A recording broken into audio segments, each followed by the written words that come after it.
الكتاب وقوله الحق ونادى أصحاب الأعراف رجالا يعرفونهم بسيماهم قالوا ما أغنى عنكم جمعكم وما كنتم تستكبرون. سبق پڑھ لیجیے.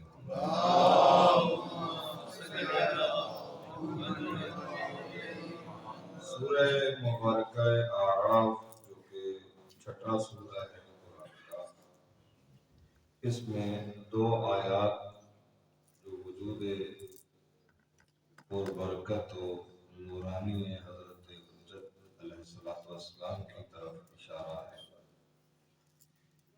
جن میں اشارہ آیا جاتا ہے. ان میں سے ایک ہے، دوسری آیت جو ہے وہ کل وہی ساعہ والی یہاں پہ کوئی آیت ہے جو کل گزشتہ انہوں نے بحث کی تھی، ساعہ کوئی آیت ہے.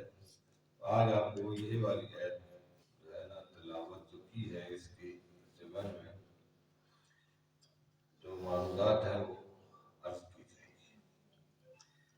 ونادى اصحاب الاعراف، اصحاب اعراف، اعراف قیامت کے دن ایک بلند مقام کا نام ہے جس پہ معصومین اور خود پیغمبر اسلام کی تفسیر میں بیان شدہ احادیث کے مطابق 14 معصومین اس بلند مقام پر ہوں گے.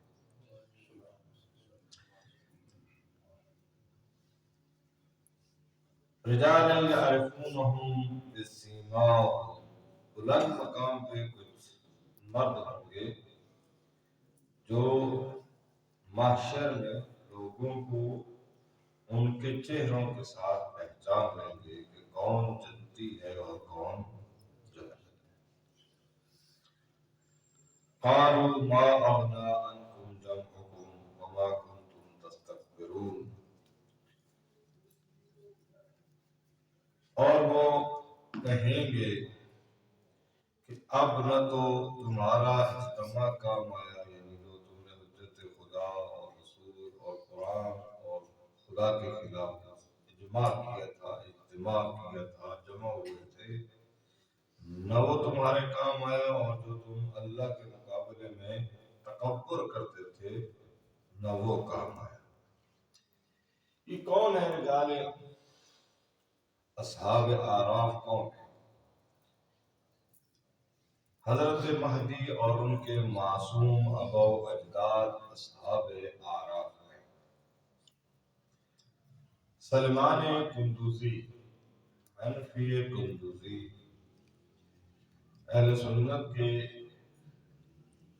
محدث ہیں. ان کی کتاب ہے ینابیع المودہ. اس میں یہ روایت کرتے ہیں کہ حضرت سلمان فارسی فرماتے ہیں کہ میں نے رسول خدا صلی اللہ علیہ وآلہ وسلم سے سنا، انہوں نے حضرت علی علیہ السلام کے بارے میں 10 بار سے زیادہ فرمایا. کتنی؟ 10 بار سے زیادہ فرمایا. یہ مبالغہ کے لیے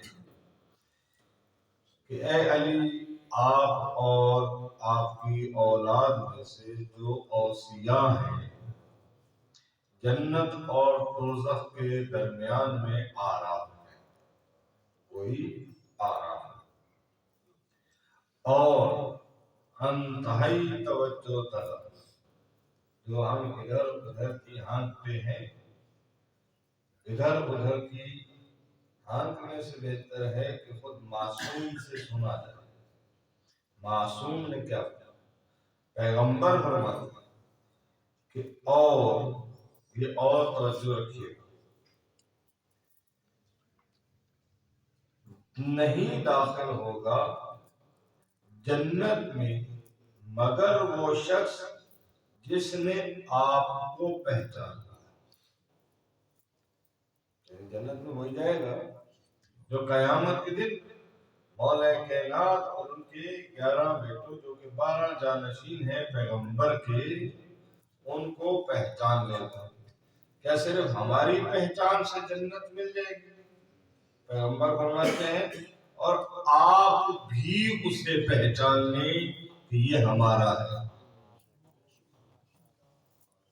تو یہ مشکل ہے، ایک طرفہ محبت نہیں ہے، دو طرفہ ہے.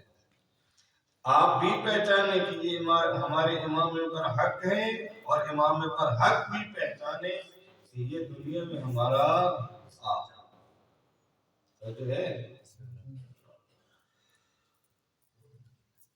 اور نہیں داخل ہوگا جہنم میں مگر وہ شخص جس نے آپ کو نہیں پہچانا، آپ کی معرفت حاصل نہیں کی، اور آپ نے بھی اسے اجنبی قرار دے دیا کہ ہم بھی اسے نہیں پہچانتے.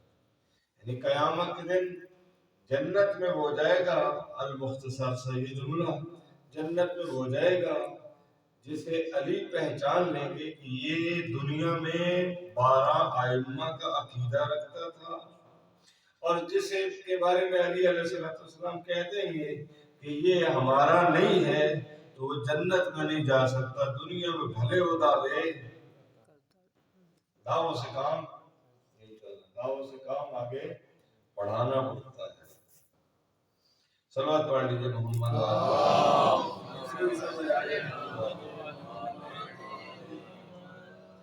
یہ جو آپ کی خدمت میں عرض کی، اس کو غور سے سوچئے گا. آج کے دن سارا جنت میں یا قیامت کے دن کامیابی اس میں نہیں ہے کہ ہم کہیں مولا کائنات کے ہم شیعہ ہیں، نہیں، اس صرف اس سے نہیں.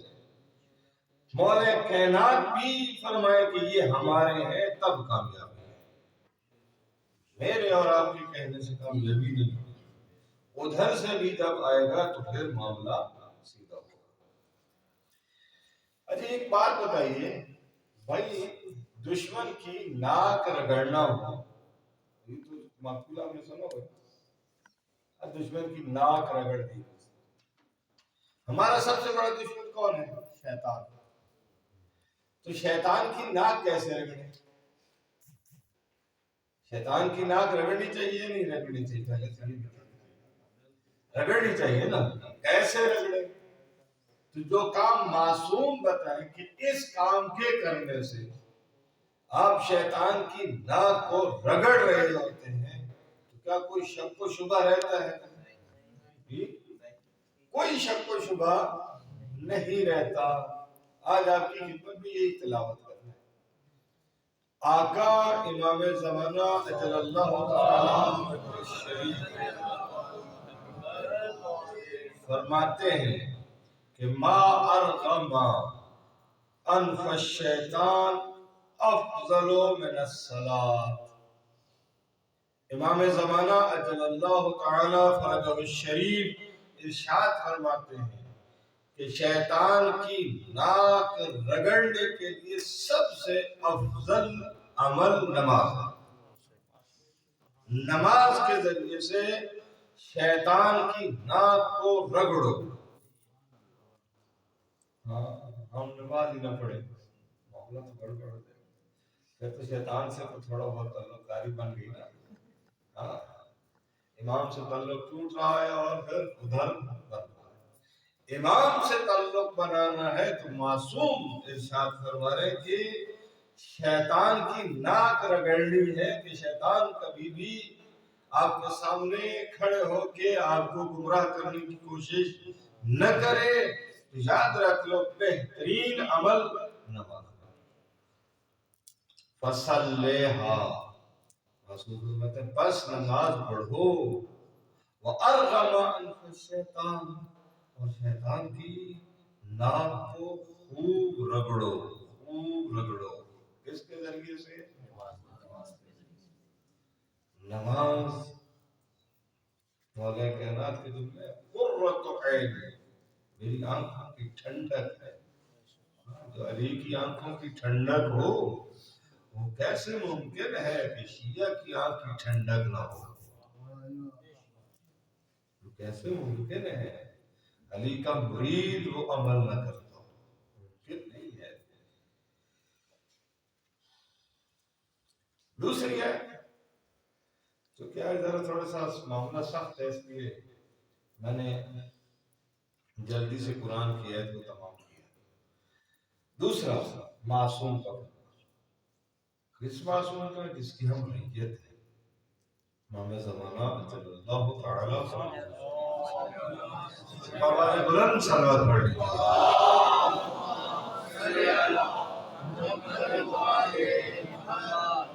علی بھائی یہ جملے ادا کرنے سے پہلے مجھے تو اپنی مطلب ہے نا چھوٹے پن کا احساس ہے، میں مسکین آدمی ہوں، کمزور آدمی، آپ سارے طاقتور لوگ ہیں، مولوی ویسے بھی کمزور ہوتا ہے، آپ زیادہ طاقتور لوگ ہیں۔ اگر کسی کو اس سے مسئلہ آ جائے تو بھائی میں تو صرف ترجمہ کر رہا ہوں اور آپ کو سنا رہا ہوں، باقی آپ جا کے جب قبر موت کے وقت، موت سے پہلے اور پھر مرنے کے بعد قبر میں آپ کی معصومین سے ملاقات ہو جائے تو وہاں پہ پوچھ لیجیے گا کہ آپ نے یہ کیسے فرمایا۔ باہمت لوگ ہوں گے تو پوچھ لیں گے، اگر نہیں پوچھ سکتے تو پھر بات کو مانیے گا، کیونکہ اگر انسان نہ پوچھنے کی ہمت رکھتا ہو تو پھر اسے ماننی چاہیے، اپنی کمزوری کا احساس کرنا چاہیے۔ معصوم ارشاد فرماتے ہیں، کون سے معصوم؟ جس کی ہم ریت ہے، جس کی حکومت میں اس وقت ہم ہیں۔ ہم ان دنیا دار لوگوں کی حکومت میں نہیں ہیں، ہم حکومت امام زمانہ صلی اللہ تعالی علیہ وسلم۔ آقا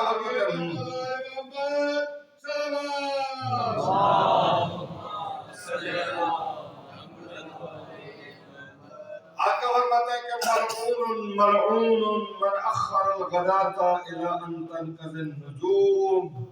آقا فرماتے ہیں کہ ملعون ہے، دو دفعہ فرمایا ملعون ہے، اس پر لعنت ہے، اس پر لعنت ہے۔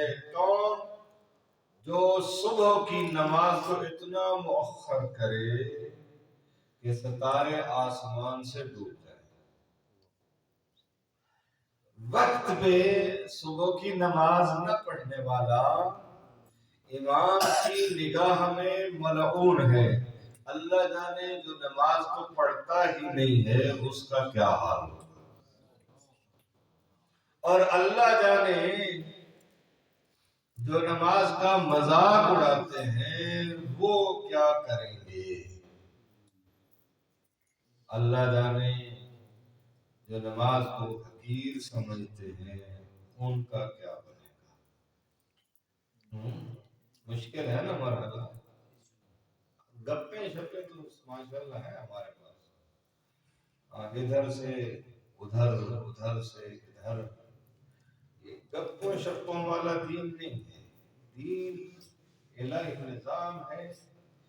یہ جو جملے ہیں اس میں توجہ طلب، تین نکات ہیں۔ کتنے؟ گھبرا کے کیوں سن رہے ہیں؟ خیر ہے، کبھی کبھی سخت باتیں سن لیا کریں۔ اس میں کتنے نکات ہیں؟ تین۔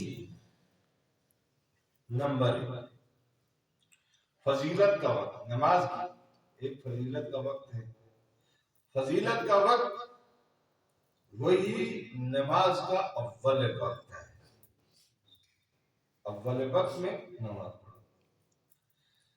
اول وقت میں نماز پڑھنے والے کو معصومین نے فرمایا ہے رضوان اللہ، جن سے اللہ راضی ہے، رضی اللہ عنہ۔ اگر بننا چاہتے ہیں تو اول وقت میں نماز پڑھیں، اگر رضی اللہ تعالی عنہ بننا چاہتے ہیں تو کیا کریں؟ اول وقت میں نماز پڑھیں۔ بھئی اول وقت میں نماز پڑھیں کیوں؟ یہ بھی سن لیں کیوں؟ اس وقت میں خداوند عالم کی طرف سے حکم خدا نماز بجا لانے کا حکم صادر ہوا ہے، اول وقت میں نماز پڑھیں۔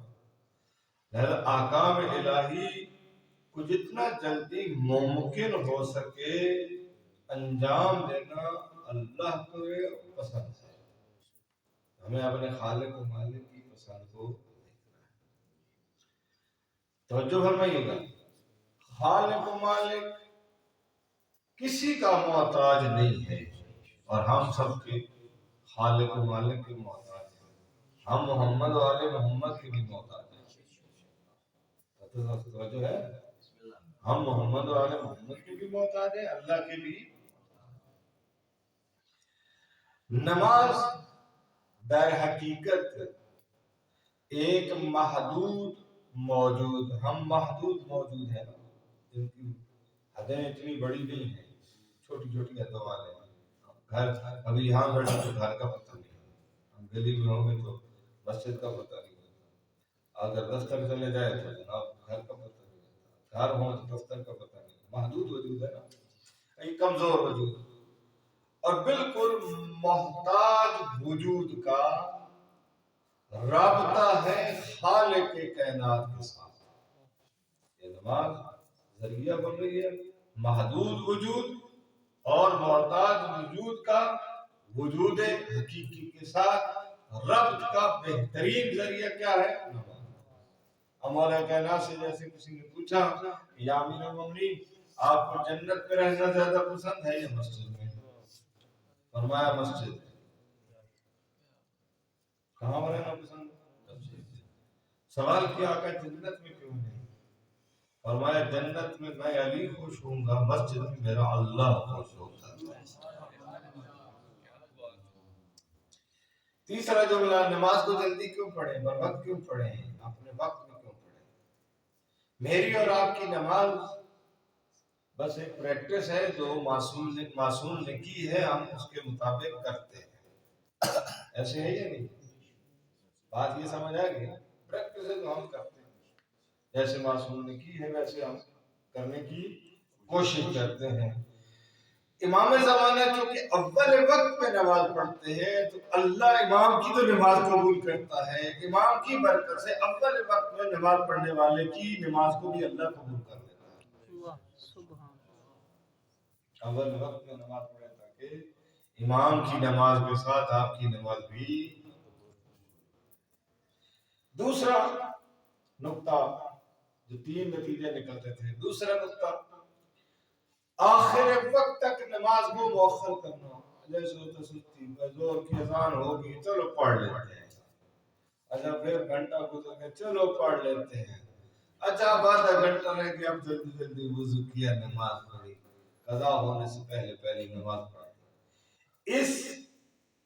اس کیفیت کو معصومین فرماتے ہیں غفران اللہ، اللہ ان کی غلطی کو معاف فرمائے۔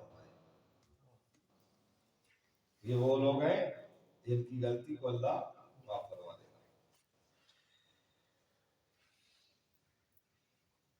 تیسرا ہے خارج، جیسے امام یہ پہلے ایک جملہ سن لیجیے، امام صادق علیہ السلام کی آقا فرماتے ہیں کہ اول وقت پر نماز پڑھنا خوشنودی خدا کا باعث ہے، اور آخر وقت میں نماز ادا کرنا ایسا گناہ ہے، یعنی غلطی کریں دیر سے پڑھنے کی، جسے خدا بند عالم معاف کر دیتا ہے۔ دیر نہ کی، بر وقت پڑھ لی، فوراً پڑھ لی۔ ڈی سی صاحب دفتر میں نا جس کے طے ماتحت ہوتے ہیں وہ افسر بلائے نا تو دیر نہیں کرتے، کیوں؟ پتہ ہے سزا مل جائے گی۔ ایسے ہے خالق کائنات مالک کائنات ایک بندے کے ذریعے سے گھر گھر تک سپیکر کے ذریعے سے آواز پہنچوا دیتا ہے کہ نماز کا وقت ہو گیا ہے، اب جو اللہ کا بندہ ہے وہ مسجد میں حاضر ہو جائے۔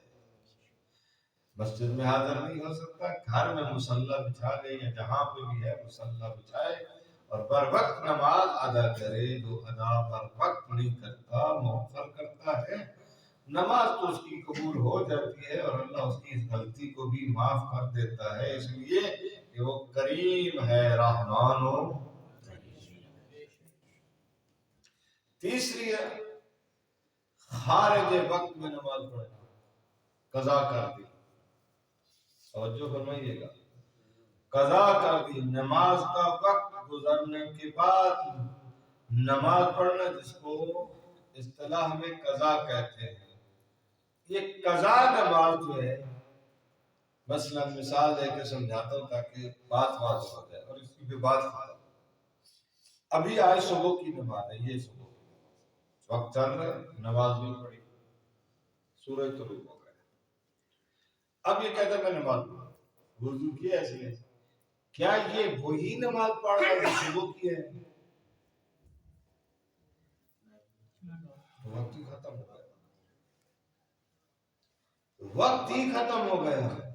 یہ قضا کا اجازت اللہ کی دینا اپنے بندوں پہ لطف پروردگار ہے، اور ایک نیا حکم ہے کہ اس کو پڑھ لو اور توبہ بھی کرو تاکہ اللہ تمہارے گناہوں کو۔ قضا نماز اصل نماز کی جگہ نہیں لے سکتی، اور جیسے ہمارے یہاں لوگ کہتے ہیں قضا پڑھ لو، قضا اور ہے اور ادا۔